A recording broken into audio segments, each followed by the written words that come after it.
যখন দুনিয়ার সমস্ত মানুষ ঘুমিয়ে পড়েছে, তাহাজ্জুদের সময় ঠান্ডা পানি দিয়ে অজু করেছ, অজু করে তাহাজ্জুদের নামাজে দাঁড়াইয়া কোরআন তেলাওয়াত করেছ, আর সিজদায় পড়ে চোখের পানি ছেড়ে কান্না করেছ। এই বান্দা, এই হাফেজ কোরআন, আজকে আমি আল্লাহ তোমাকে প্রতিশ্রুতি দিচ্ছি, তুমি যাদের যাদের শোবার জন্য সুপারিশ করবে, আমি আল্লাহ তাআলা সেই সুপারিশকে কবুল করে নিব। বন্ধুরা আমার, আল্লাহ রাব্বুল আলামিন ডাক দিয়ে বলবেন, হাফেজ কোরআন, দুনিয়ার জমিনে যারা তোমাকে মহব্বত করত তাদেরকে সহ তোমার মার বাবাকে আমি আল্লাহ তাআলা আমার বন্ধু মুহাম্মদ রাসূলুল্লাহর হাতে হাউজে কাউসারে পানি পান করাইলাম।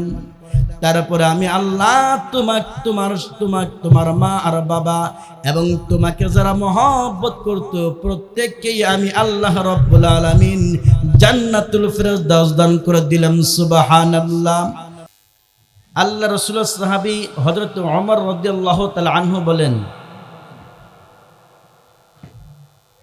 আল্লাহ রাসূল সাল্লাল্লাহু আলাইহি ওয়াসাল্লাম বলেছেন, যে ব্যক্তি এক রাতে কোরআনে কারিমের 1000 আয়াত তেলাওয়াত করবে, আল্লাহ তাআলা তাকে তার দিদার ধন্য করবেন।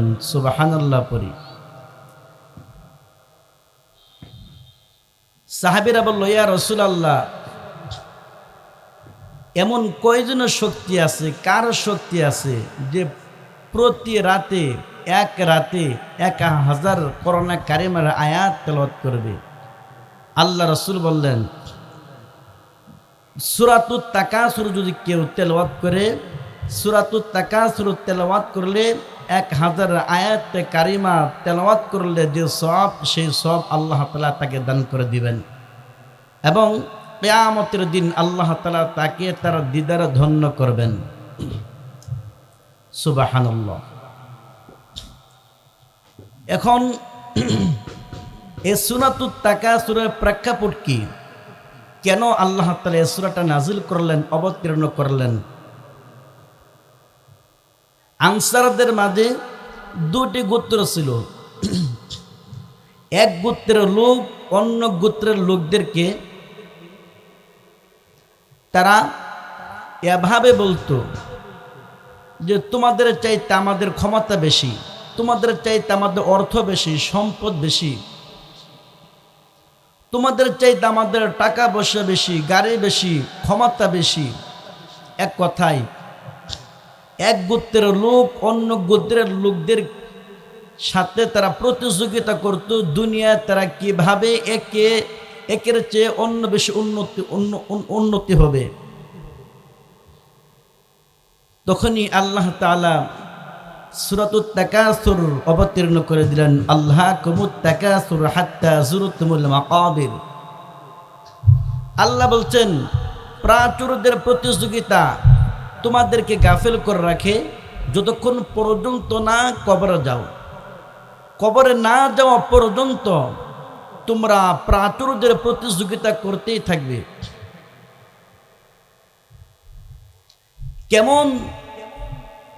আমরা কেমন প্রতিযোগিতা করি?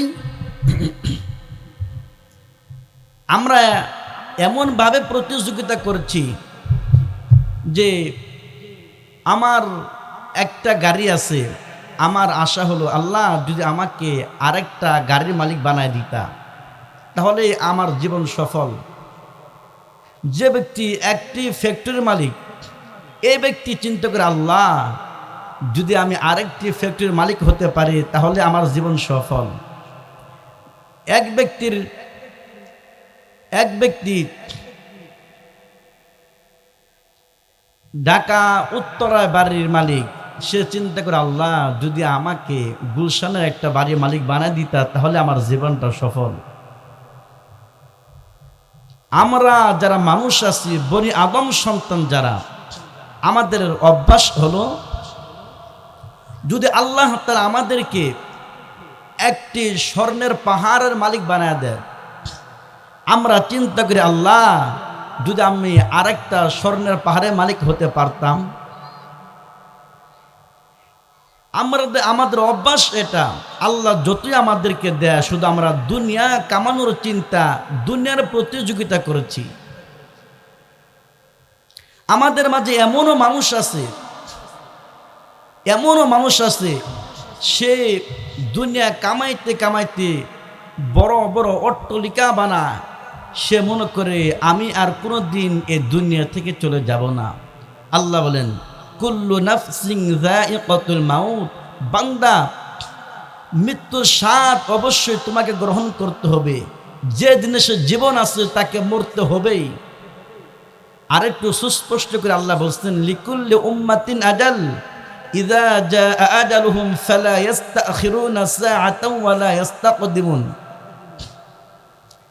প্রত্যেকটা উম্মতকে, প্রত্যেকটা ব্যক্তি যখন মৃত্যুর সময় চলে আসবে, মৃত্যুর ঘন্টা বেজে যাবে, এক মুহূর্ত পরেও তার জীবন রূহটা কবজ করা হবে না, এক মুহূর্ত আগেও তার রূহটা কবজ করা হবে না। আল্লাহ তাআলা আরো সুন্দর করে বলছেন, কিছু মানুষ এমন আছে সে বলে আমি বড় বড় অট্টালিকা বানাবো, অনেক বড় বড় অট্টালিকা মালিক হব, আমি তো বড় অট্টালিকার ভিতরে থাকবো, সেখানে আমাকে আজরাইল মৃত্যুর ফেরেশতা আমার জানটা কবজ করতে পারবে না। আল্লাহ সুন্দর করে বলেন আইনামা তাকুনু ইউদরিকুমুল মাউত, বান্দা তুমি যেখানেই থাকো না কেন মৃত্যুর ফেরেশতা তোমাকে পাকড়াও করবেই।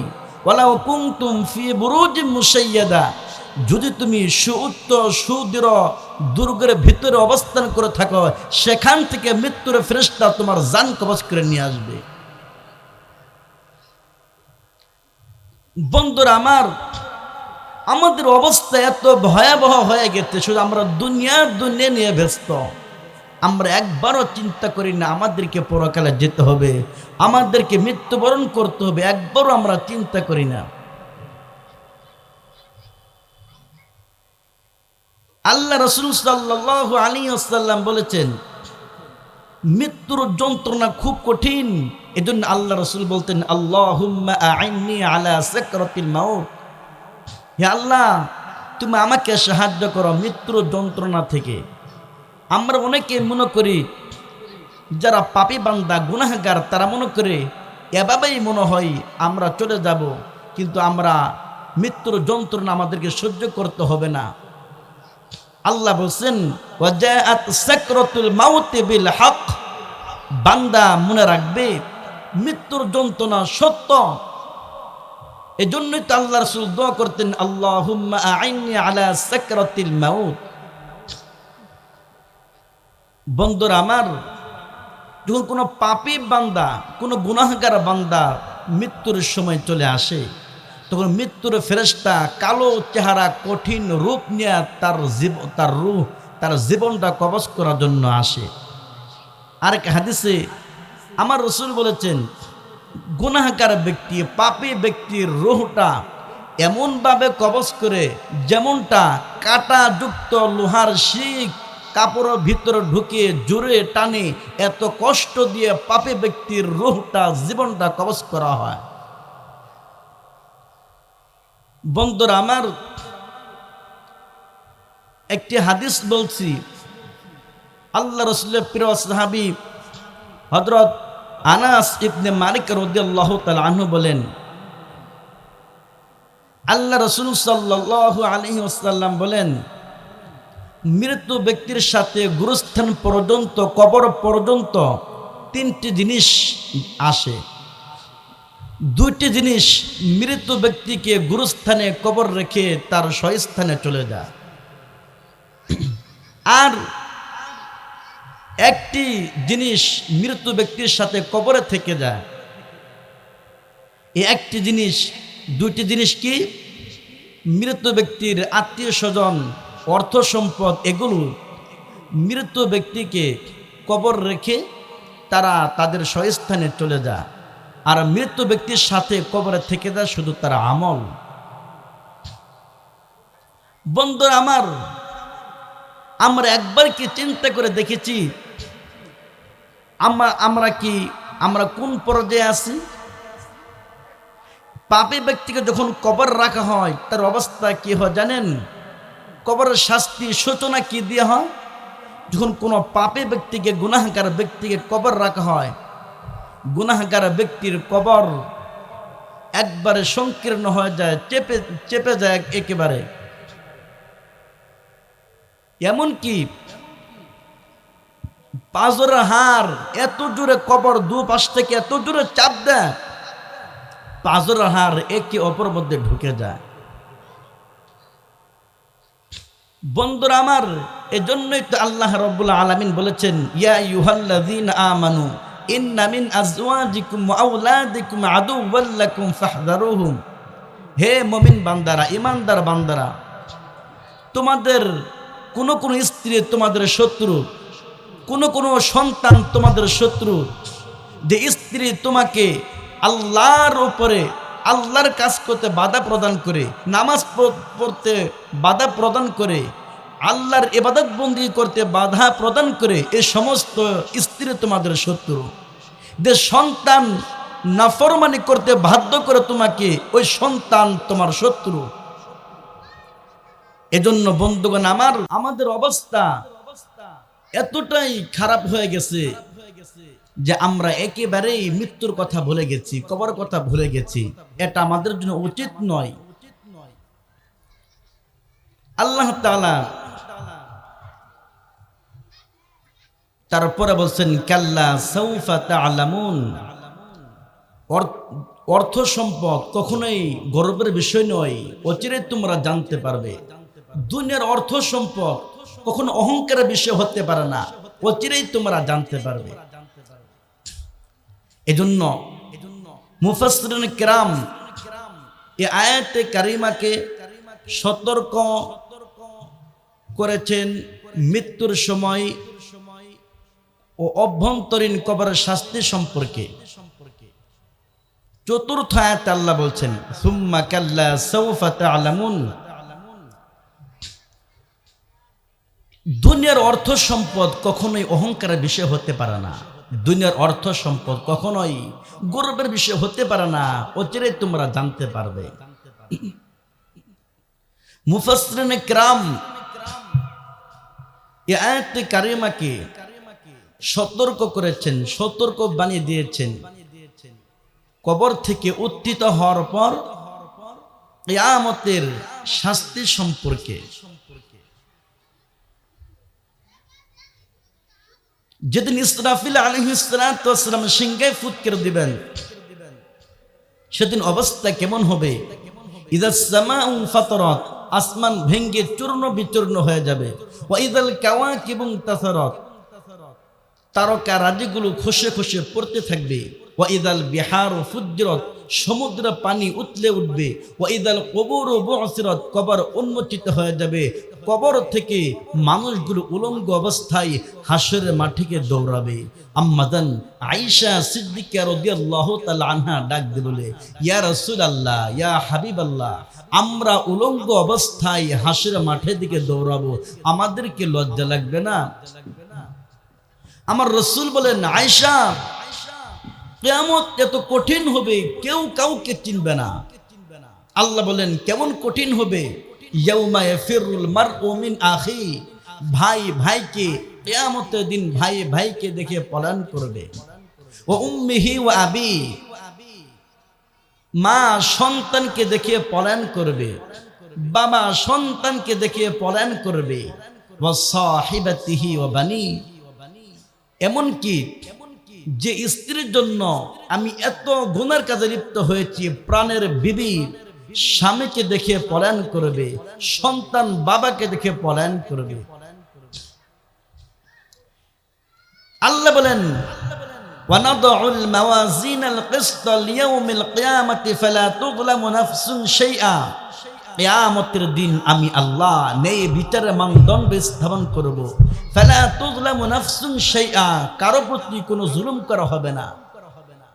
ওয়া ইন কানা মিসকালা হাববাতিন মিন খারদালিন আতাইনা বিহা, যদি কোনো বান্দা সরিষার দানা পরিমাণ নেক আমল করে থাকে আতাইনা বিহা, আল্লাহ তার সামনে উপস্থিত করবেন। ফামান ইয়ামাল মিসকালা যাররাতিন খায়রান ইয়ারা, আল্লাহ বলেন কোন বান্দা যদি যাররা পরিমাণ নেক আমল করে থাকে আতাইনা বিহা, আল্লাহ তার সামনে উপস্থিত করবেন।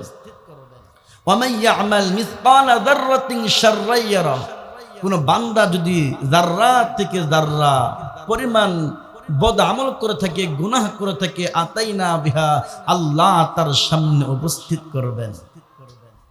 সেদিন যারা অপরাধী, গুনাহগার, পাপী, জাহান্নামী, তারা বলবে ইয়া ওয়াইলাতানা মা লিহাযাল কিতাব লা ইউগাদিরু সাগীরাতান ওয়ালা কাবীরাতান ইল্লা আহসাহা। আল্লাহ আফসোস করে বলবে, অপরাধী জাহান্নামী ব্যক্তি আফসোস করবার বলবে, এটা কেমন কিতাব, আমি ছোট থেকে ছোট গুনাহ করেছি তাও আমার সামনে আল্লাহ উপস্থিত করছে। আমি একেবারেই ছোট যাররা অনু পরিমাণ বদ আমল করেছি, আল্লাহ তাও আমার সামনে উপস্থিত করেছে। সে আফসোস করবে আর বলতে থাকবে। সেই কিয়ামতের দিন, সেই কিয়ামতের ময়দানে এক ব্যক্তির আমল, নেক আমল আর বদ আমল ওজন দেওয়া হবে। যখন ওই ব্যক্তির নেক আমল আর বদ আমল ওজন দিবেন, আল্লাহ তাআলা মাপ দিবেন, নেক আমল আর বদ আমল সমান সমান হয়ে যাবে। তখন এই ব্যক্তিকে আল্লাহ তাআলা বলবেন, বান্দা একটি যদি নেক আমল আজ তুমি আনতে পারো, আমি তোমাকে জান্নাত দিয়ে দিব। এই ব্যক্তি বলবে, আল্লাহ এটা তো ব্যাপারই না, একটা নেক আমল আনা আমার কাছে কোনো ব্যাপারই না। তখন আল্লাহ বলবে, আচ্ছা ঠিক আছে, তুমি নিয়ে আসো। এই ব্যক্তি আনন্দ উল্লাসিত হয়ে সে তার প্রথমে মার কাছে যাবে, যা বলে, মা আমাকে একটি নেক আমল দাও, একটি নেকির জন্য আমি জান্নাতে যেতে পারছি না, আল্লাহ আমাকে জান্নাত দিচ্ছে না। মা বলবে, বাবা তুমি কে, তোমাকে তো চিনি না, আমার সন্তান তো দূরের কথা, দুনিয়াতে তো আমার কোনো বিবাহই হয় নাই। সে মনটা খারাপ করে চিন্তায় চিন্তিত হয়ে বাবার কাছে যাবে, যা বল, বাবা তুমি আমাকে কতই না আদর করেছ, নিজে না খেয়ে তুমি আমাকে খাওয়াইছ, বাবা একটা নেক আমল দাও, একটা নেক আমলের কারণে তো আমি জান্নাতে যেতে পারছি না। বাবা বলবে, বাবা তুমি কি, দুনিয়াতে তো আমি বিবাহই করি নাই, দুনিয়াতে আমার কোনো স্ত্রী ছিল না, সন্তান তো দূরের কথা, তুমি আমার সামনে থেকে দূর হয়ে যাও। এই ব্যক্তি তারপরে যাবে তার প্রাণের বিবি, প্রাণের স্ত্রী, যা বলে, প্রাণের বিবি তোমার জন্য কত অন্যায় কাজে আমি না করেছি, তোমার মুখে হাসি ফোটানোর জন্য আমি চুরি করেছি, ডাকাতি করেছি, মানুষের উপর জুলুম করেছি, কিন্তু আজ তোমার সেই স্বামী একটি নেক আমলের জন্য জান্নাতে যেতে পারছে না, তোমার স্বামীকে একটি নেক আমল তুমি দিবে? স্ত্রী ডাক দিয়ে বলবে, কে আমার স্বামী? দুনিয়াতে তো আমার কোনো বিবাহই হয় নাই, আমি আপনাকে চিনি না, আপনি আমার সামনে থেকে দূর হয়ে যান। এই ব্যক্তি চিন্তায় চিন্তিত হয়ে মনটা খুব খারাপ করে সে রাস্তাতে হাঁটতে থাকবে। পথিমধ্যে এক ব্যক্তির জীবনে মাত্র একটি ভালো কাজ করেছে, আল্লাহ তাকে একটি নেক আমলই দিয়েছে। এই ব্যক্তির সাথে সাক্ষাৎ হবে, বলবে, ভাই আপনার মনটা খারাপ কেন? বলো, ভাই তুমি আমার সাথে কথা বললো না। বলো, না ভাই আমি কি আপনার কথাটা জানতে পারি, একটু আমাকে বলেন না ভাই। বলো, ভাই আমার নেক আমল আর বদ আমল আল্লাহ তাআলা ওজন দিয়েছে, নেক আমল আর বদ আমল সমান সমান হয়ে গেছে। আল্লাহ বলছে একটা নেক আমল আনার জন্য, কিন্তু আমাকে একটি নেক আমল কেউ দিচ্ছে না, এখন বিদায়ী আমি জান্নাতও যেতে পারছি না।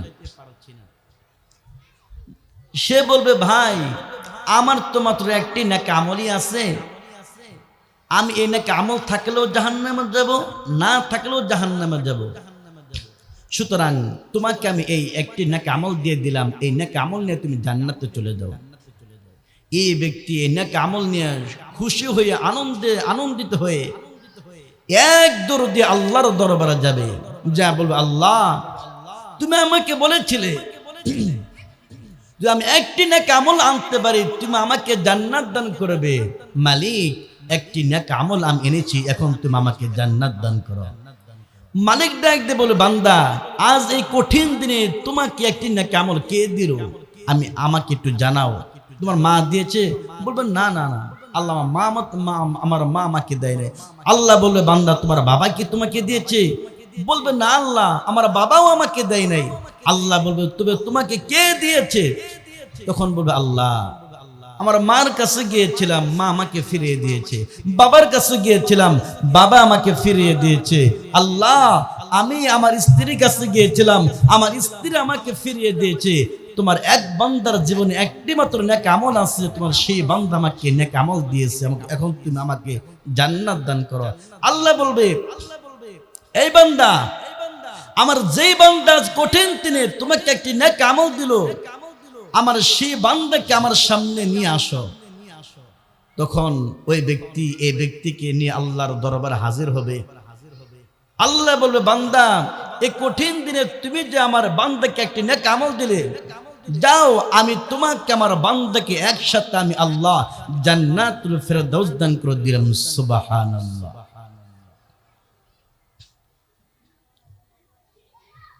তারপরে বন্ধুরা আমার খুব সংক্ষেপ করে বলছি, তারপরে আয়াত আল্লাহ বলেন কাল্লা লাউ তা'লামুনা ইলমাল ইয়াকিন। আল্লাহ বলছেন বান্দা যদি তোমরা নিশ্চিত জানতে কখনোই তোমরা অহংকার করতে না দুনিয়াতে। যদি তোমরা নিশ্চিত জানতে তোমরা কখনোই মানুষের উপর জুলুম করতে না। যদি তোমরা নিশ্চিত জানতে কখনো তোমরা নামাজ ছেড়ে দিতে না। বন্ধুরা আমার আল্লাহ বলেন সুন্দর করে ওয়া ইযা কুরআল কুরআন ফাসতামিউ লাহু ওয়া আনসিতু লাআল্লাকুম তুরহামুন। আল্লাহ বলছি যখন তোমাদের সামনে কোরআন তেলাওয়াত করা হয়, কোরআন পাঠ করা হয়, ফাসতামিউ লাহু তোমরা মনোযোগ দিয়ে শ্রবণ করো, ওয়া আনসিতু এবং তোমরা চুপ থাকো। কেন তোমরা মনোযোগ দিয়ে শ্রবণ করবে বান্দা জানো? কেন তোমরা কোরআন তেলাওয়াত করার সময় তাফসিরে কোরআন মাহফিল কোরআনের তাফসির শোনার সময় তোমরা কেন চুপ থাকবে জানো? লাআল্লাকুম তুরহামুন, যাতে আল্লাহ তাআলা তোমাদের উপর রহমত দান করে। বন্ধুরা আমার যখন কোরআনের তাফসির করা হয় তখন চুপ থাকতে বলেছেন যে আল্লাহ এই আল্লাহর বিধানকে, এই আল্লাহর কোরআনের আয়াতকে পিছনে ফেলে বিগত দিন যারা তাফসির কোরআন মাহফিলে যারা বাধা দিয়েছে ওরা রাসূল উম্মত হতে পারে না, ওরা বড় বেয়াদব শয়তান কুলাঙ্গার নাস্তিক মুরতাদ। ঠিক কি না? আওয়াজ দিয়ে বলেন। বন্ধুরা আমার দুঃখ ভারাক্রান্ত হৃদয় নিয়ে বলছি, এমনও কোরআনের পাখি তিনারা কোরআনের কথা বলছেন, কোরআনের তাফসীরকে বন্ধ করে দিয়েছে, এমনও কুলাঙ্গার আমার দেশে নাস্তিক মুরতাদ আছে। ঠিক কিনা? আওয়াজ দেবেন মুসলমান। যারা তাফসীর কোরআনকে বাধা দিয়েছে, আল্লাহর কোরআনকে যারা বাধা প্রদান করেছে, আল্লাহর বিধানকে যারা বাধা দিয়েছে, কোরআনকে যারা অবমাননা করেছে, এই সমস্ত নাস্তিক মুরতাদদেরকে আল্লাহ তাআলা দুনিয়াতে লাঞ্ছিত অপমানিত করেছেন। মৃত্যুর পরেও আমার আল্লাহ তাদেরকে জান্নাত দিবে না, জাহান্নামে নিক্ষেপ করে দেবে। সাবধান। তাফসীর যখন করা হয় মনোযোগ দিয়ে শ্রবণ করতে হবে, মনোযোগ দিয়ে চুপ থাকতে হবে। যারা তাফসীর কোরআন মাহফিলে যে হাত দিয়ে বাধা দেবে, আল্লাহ তাদের হাতকে ভেঙে চূর্ণ বিচূর্ণ করে দিবেন। আল্লাহ বলেন যারাই নাফরমানি করে, অবশ্যই যারা কোরআনের মাহফিলে বেয়াদবি করে, আলেমদের সাথে যারা বেয়াদবি করে, আমরা দেখেছি যারা কোরআনের পাখি তাদেরকে জেলখানে আটকে রাখে, দিনের পর দিন, মাসের পর মাস, বছরের পর বছর তাদের উপরে জুলুম অত্যাচার করেছে। বন্ধুরা আমার মালিক বলেছেন বান্দা যারাই আমার কোরআনের পাখিদের উপরে, যারা কোরআন তাফসীর করে তাদের উপরে যারা বাধা প্রদান করবে, তাদেরকে যারা বেইজ্জতি করবে, লাঞ্ছিত করবে, অপমানিত করবে, আমি আল্লাহ তোমাদেরকে দুনিয়াতে অপমানিত করব, পরকালে আমি আল্লাহ তোমাদেরকে অপমানিত করব।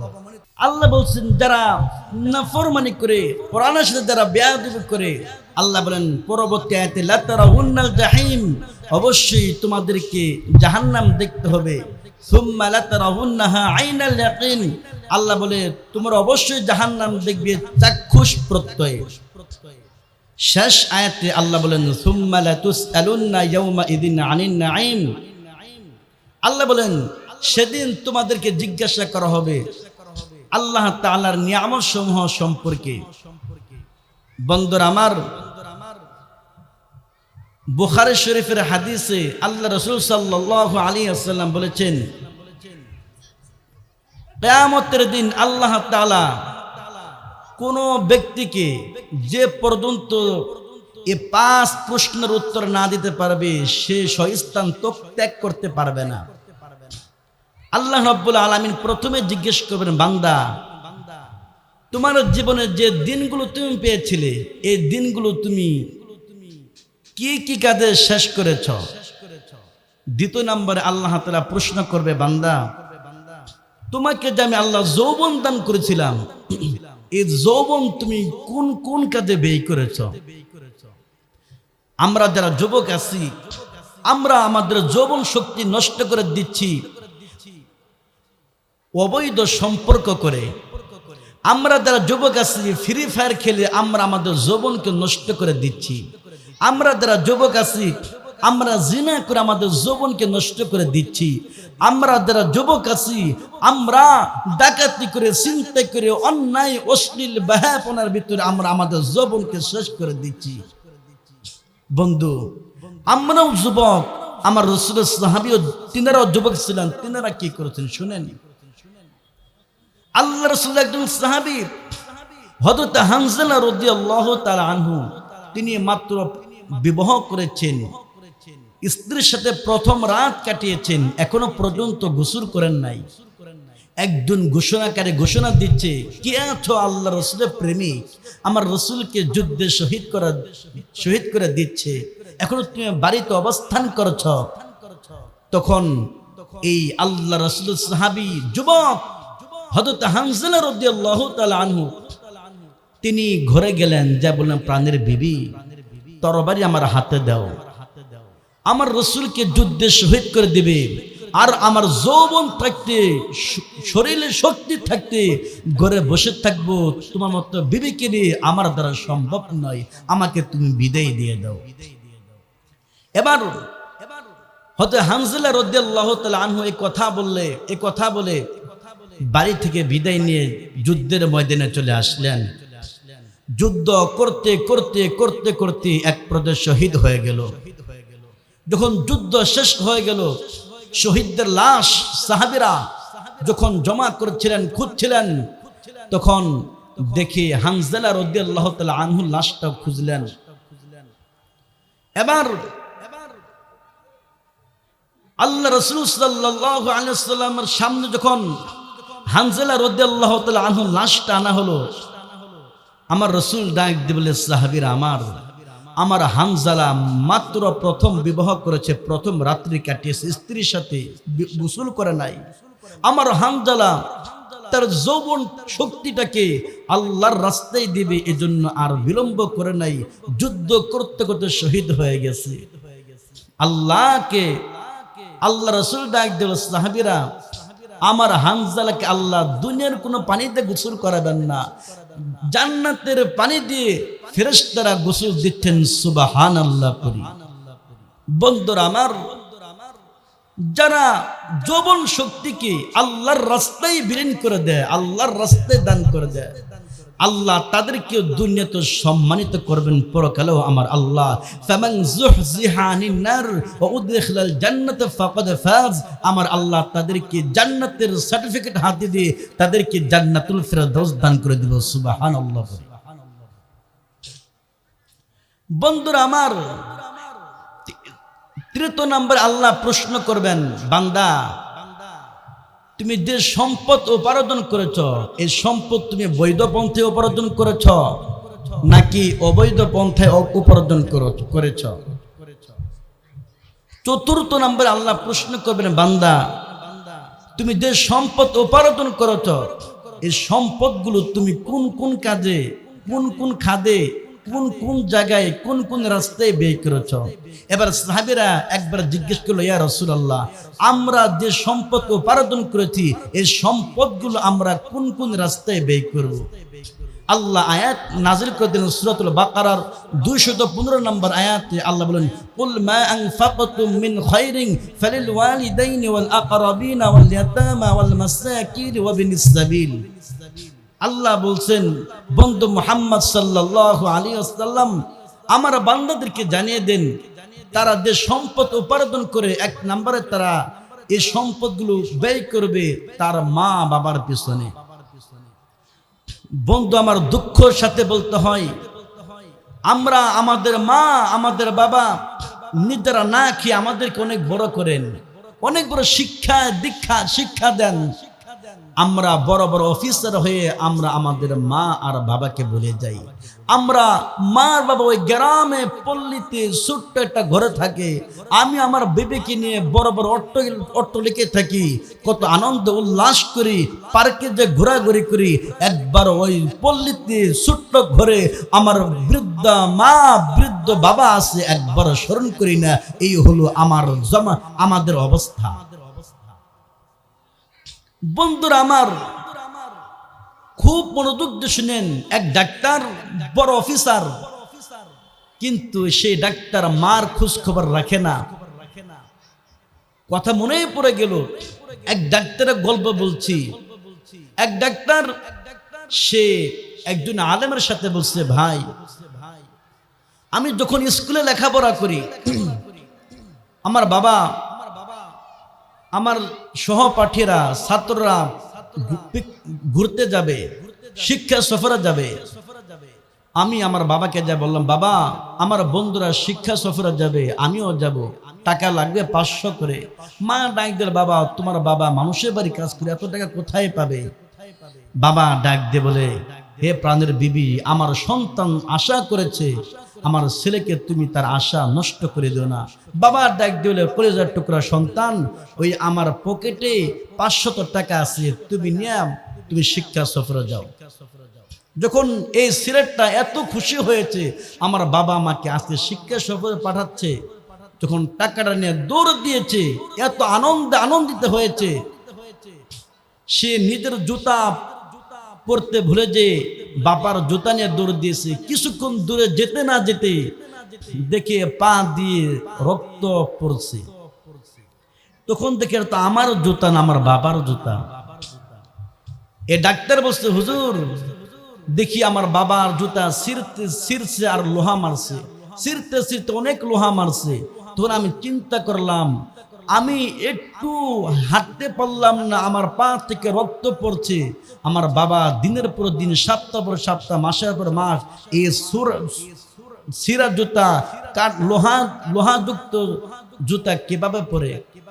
ডাক্তার বলছে, হুজুর আজকে আমার আল্লাহ আমাকে এত বড় বানাইছে, যদি আমি আজকে ইচ্ছা করি লন্ডনে আমি সকালে নাস্তা করব, আমি দিল্লিতে ভারতে রাতের নাস্তা করব, হুজুর আমার দ্বারা সম্ভব? আমাকে আজ আল্লাহ এত সম্পদের মালিক বানিয়েছেন, কিন্তু যে বাবা আমার জন্য এত কষ্ট করেছেন, আমাকে বড় করার জন্য এত কষ্ট করেছেন, সে বাবা আজ দুনিয়াতে নেই। বন্ধুরা আমার, এই কথা থেকে আমি বলতে চাই, আমাদের মা আর বাবা কতই না কষ্ট করেছে। আমরা আমাদের মা বাবাকে যদি আমরা খেদমত করতে পারি, আমরা যে সম্পদ, যে টাকা পয়সা আমরা উপার্জন করব, প্রথমেই আল্লাহ বলছেন, কুল মা আনফাকতুম মিন খায়রিন ফালিল ওয়ালিদাইন, এই সম্পদগুলো তুমি তোমার মা আর বাবার পিছনে খরচ করবা। সুবহানাল্লাহ।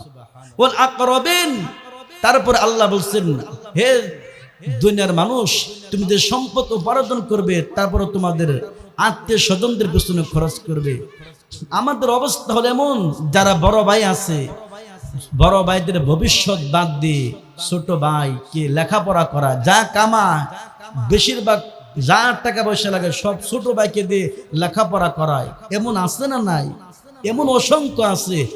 কিন্তু যখন ছোট ভাই বড় হয়ে যায়, টাকা পয়সার মালিক হয়ে যায়, বড় ভাইকে আস্তে করে ভুলে যায়, এমনকি আস্তে আস্তে বড় ভাইকে শত্রু ভাবতে থাকে। ঠিক কিনা? আওয়াজ দেবেন মুসলমান। বন্ধুরা আমার,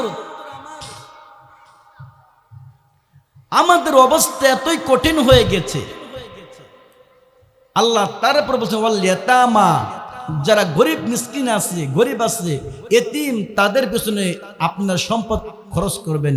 ওয়াল মাসাকিন, যারা গরিব মিসকিন, এমনও অসহায় ছাত্র আছে মাদ্রাসায় লেখাপড়া করে, যে যদি আমরা তাদের পেছনে খরচ করতে পারি তাহলেই আল্লাহ তাআলা আমাদের উপরে সন্তুষ্ট হয়ে যাবেন। তারপর 5 নম্বরে যে প্রশ্ন করবেন, আল্লাহ বলবেন বান্দা, আল্লাহ প্রদত্ত যে ইলম তোমাকে দান করেছিলাম, সেই ইলম অনুযায়ী তুমি কতটুকু আমল করেছো, আমার কাছে আজকে জবাবদিহিতা তুমি করো। বন্ধুরা আমার, যারা আমরা আমাদের সন্তানকে যদি আমরা হাফেজ বানাই, আলেম বানাই, আমাদের অবস্থা কেমন হবে? কিয়ামতের দিন আল্লাহ তাআলা একজন হাফেজকে ডাকবেন, বলবেন হাফেজ কোরআন, তুমি দুনিয়াতে যেভাবে কোরআন তেলাওয়াত করতে, আজকে তুমি সেভাবে কোরআন তেলাওয়াত করো। এবার হাফেজ পড়তে থাকবে আলহামদুলিল্লাহি রাব্বিল আলামিন। আল্লাহ তাআলা তাকে একতলা বিল্ডিং দান করবেন। হাফেজ তারপরে পড়বেন আর রহমানির রহিম। আল্লাহ তাআলা তাকে 2 তলা বিল্ডিং দান করবেন। হাফেজ পড়বেন মালিকি ইয়াউমিদ্দিন। আল্লাহ তাআলা তাকে 3 তলা বিল্ডিং দান করবেন। এবার হাফেজকে আল্লাহ বলবেন বান্দা হাফেজ, তুমি এবার জান্নাতে যাও। হাফেজ বলবে আল্লাহ এত বড় বাড়ি তুমি আমাকে দিয়েছো, আমি বাড়িতে যাব না। কেন? যে মার বাবা আমাকে কষ্ট করে হাফেজ বানিয়েছে, এমনকি যারা দুনিয়াতে আমাকে মহব্বত করেছে, যতক্ষণ পর্যন্ত তাদেরকে আমার সাথে জান্নাত না দিবা, ততক্ষণ পর্যন্ত আমি হাফেজ এই বাড়িতে ঢুকবো না। বন্ধুরা আমার, আল্লাহ রাব্বুল আলামিন ডাক দে বলো হাফেজ রে, তুমি দুনিয়াতে এত কষ্ট করে, দুনিয়ার সমস্ত মানুষ ঘুমিয়ে পড়েছে, যখন দুনিয়ার সমস্ত মানুষ ঘুমিয়ে পড়েছে, তাহাজ্জুদের সময় ঠান্ডা পানি দিয়ে ওযু করেছ, ওযু করে তাহাজ্জুদের নামাজে দাঁড়াইয়া কোরআন তেলাওয়াত করেছ, আর সিজদায় পড়ে চোখের পানি ছেড়ে কান্না করেছ। এই বান্দা, এই হাফেজ কোরআন, আজকে আমি আল্লাহ তোমাকে প্রতিশ্রুতি দিচ্ছি, তুমি যাদের যাদের জন্য সুপারিশ করবে, আমি আল্লাহ তাআলা সেই সুপারিশকে কবুল করে নিব। বন্ধুরা আমার, আল্লাহ রাব্বুল আলামিন ডাক দিয়ে বলবেন হাফেজ কোরআন, দুনিয়ার জমিনে যারা তোমাকে মহব্বত করত, তাদেরকে সহ তোমার মার বাবাকে আমি আল্লাহ তাআলা আমার বন্ধু মুহাম্মদ রাসূলুল্লাহর হাতে হাউজে কাউসারে পানি পান করাইলাম। তারপরে আমি আল্লাহ তোমার মা আর বাবা এবং তোমাকে যারা মহব্বত করত, প্রত্যেককেই আমি আল্লাহ রাব্বুল আলামিন জান্নাতুল ফিরদাউস দান করে দিলাম। সুবহানাল্লাহ। বন্ধুরা আমার, আমরা যদি হাফেজদেরকে মহব্বত করি, আমরা যদি যারা কোরআন তেলাওয়াত করে তাদেরকে মহব্বত করি, আল্লাহ রাব্বুল আলামিন এই হাফেজ কোরআনদেরকে মহব্বত করার ওসিলা করিয়া আমার আল্লাহ আমাদেরকে জাহান্নাম থেকে মুক্তি দিবে, নবীর হাতে হাউজে কাউসারে পানি পান করাবে, আল্লাহর জান্নাতুল ফিরদাউস দান করে দিবে। সুবহানাল্লাহ। এজন্য বন্ধুরা আমার, আজ থেকে আমরা প্রতিজ্ঞা গ্রহণ করি, জীবনে যা করেছি আর না করেছি, আমরা এক আল্লাহকে খুশি করব, নামাজ আদায় করব, কোরআন তেলাওয়াত করব, এবং যারা কোরআন পড়ে তাদেরকে মহব্বত করব, আমার আল্লাহ তাদের ওসিলা করে আমাদেরকে জান্নাতুল ফিরদাউস দান করে দিবেন। আল্লাহ তাআলা যেন আমি যতক্ষণ কোরআনের তাফসির করলাম, এই তাফসির অনুযায়ী আমাকে আপনাদের সকলকে আমল করার তৌফিক দান করুন, আমিন। ওয়া আখিরু দাওয়ানা আনিল হামদুলিল্লাহি রাব্বিল আলামিন। আসসালামু আলাইকুম ওয়া রাহমাতুল্লাহি ওয়া বারাকাতুহু।